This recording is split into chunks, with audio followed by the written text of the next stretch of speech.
नमस्कार student, Pratap study point पे आप लोग का स्वागत है। तो स्टूडेंट, आज हम लोग देखेंगे 2025 में आए हुए पेपर का सलूशन करेंगे और उसमें मोस्ट इम्पोर्टेंट जो क्वेश्चन पूछा गया था उसका भी आंसर हम लोग देखेंगे। और इस पे देखेंगे कि हम लोग को कैसे पूछा गया है 2025 और कैसे 2026 में पूछेगा। तो ऐसे ही टाइप क्वेश्चन 2026 में भी पूछेगा। तो देख लीजिए, ये 2025 का आया हुआ पेपर है और इसी पर आधारित आएगा। और इसको जो मोस्ट इम्पोर्टेंट हो वो टॉपिक भी हम करा देंगे जो पेपर में आया हुआ है। तो चलिए देखते हैं।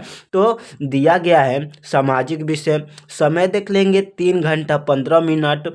नोट, प्रारंभ के 15 मिनट परीक्षार्थियों को प्रश्न पत्र पढ़ने के लिए, यानी कि आपको 15 मिनट पेपर पढ़ने के लिए दिया जाएगा। आप अस्थिर से अच्छे तरीके से पढ़ सकते हैं।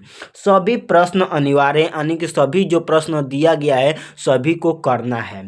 इस प्रश्न के प्रश्न पत्र को दो खंड, खंड अ तथा खंड ब है, यानी कि ये जो पेपर दिया गया है इसको दो खंडों में बांटा गया है, खंड अ तथा खंड ब।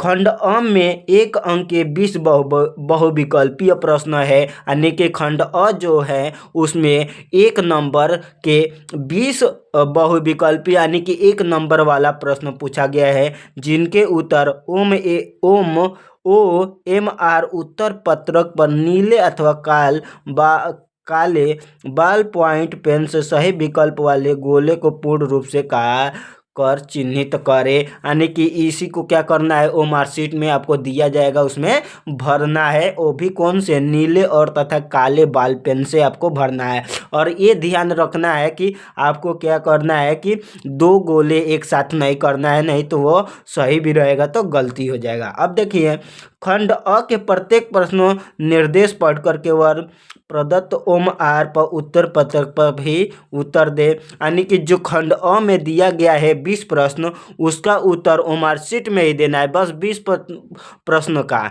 जो 1 नंबर वाला रहेगा, और सबको क्या देना है, उसमें देना है। आप लोग को कॉपी मिलेगा उसमें, ठीक है। OMR उत्तर पत्रक, ठीक है, तथा उत्तर पत्रक पर उत्तर देने के पश्चात उन्हें नहीं काटे तथा इरेजर अथवा व्हाइटनर का प्रयोग न करें, यानी कि पेपर में विशेष ध्यान रखिएगा उसमें व्हाइटनर का प्रयोग न हो तथा इरेजर और तथा इसका प्रयोग न करें।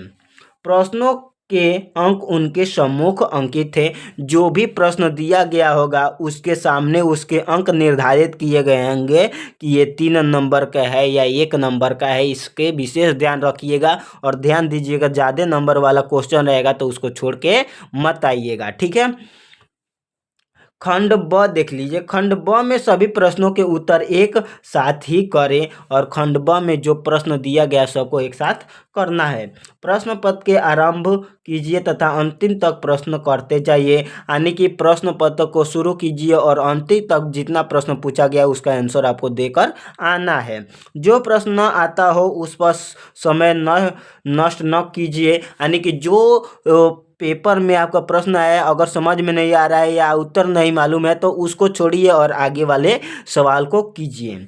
दिए गए मानचित्र को उत्तर पुस्तिका के साथ मजबूती से संलग्न करना आवश्यक है, यानी कि जो मानचित्र दिया जाएगा सामाजिक विषय में, उसको क्या करना है, आपके कॉपी के साथ उसको अच्छे तरीके से बांध देना है, वहाँ पे मिलेगा, ठीक है, बांधने के लिए। अब चलते हैं, हम लोग देखेंगे कि कैसे कैसे प्रश्न पूछा गया है 2025 सामाजिक विषय में पेपर। तो यहाँ पे देखिए, नेपोलियन का संबंध किस देश से था, यहाँ से क्वेश्चन पूछा गया है। तो हम यहाँ पे लेके आए हैं, तो नेपोलियन का संबंध देख लीजिए फ्रांस था, और फ्रांस की क्रांति से सभी महत्वपूर्ण टॉपिक हम लेके आए हैं, देख लीजिए। तो इसको आप लोग स्क्रीनशॉट ले लीजिएगा, क्योंकि ज़्यादा टाइम लग जाएगा, इसलिए हम पहले से लिख के लेके आए हैं, और आप लोग लेके इसको बढ़िया अच्छे तरीके से याद कर लीजिएगा। कहीं भी से अगर फ्रांस की क्रांति से क्वेश्चन आएगा तो आप लोग इसको लिख सकते हैं। बस अगर फ्रांस की क्रांति के बारे में पूछेगा, कहीं भी पूछ दे,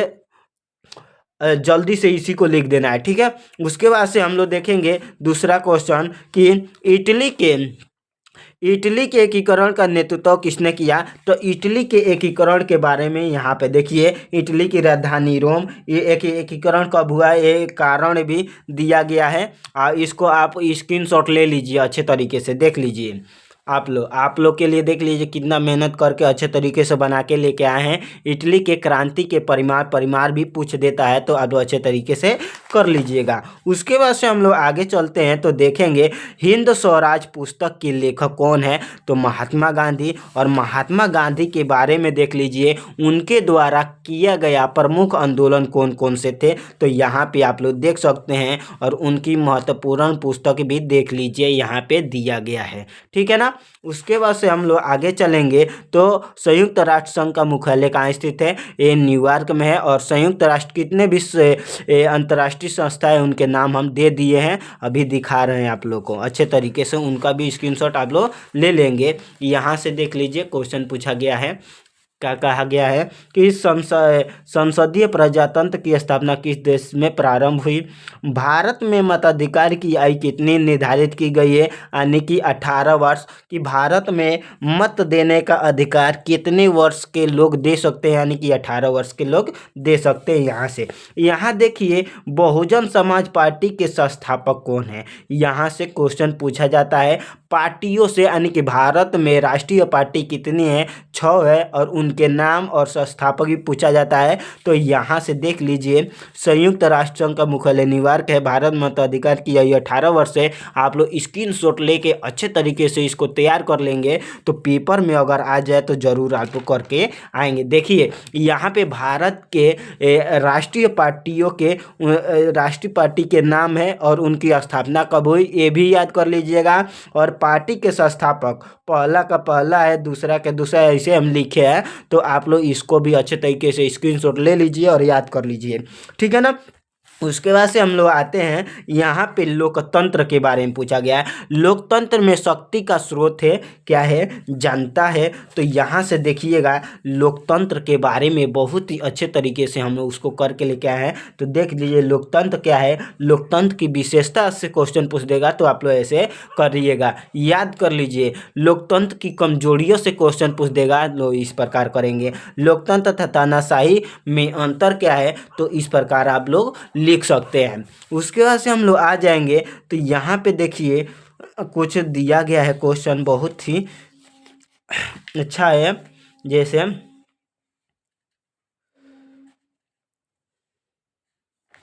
यहाँ क्षेत्रक से क्वेश्चन पूछा गया है कि क्षेत्रक में किन किन किन क्षेत्रकों में बांटा गया है। ठीक है ना।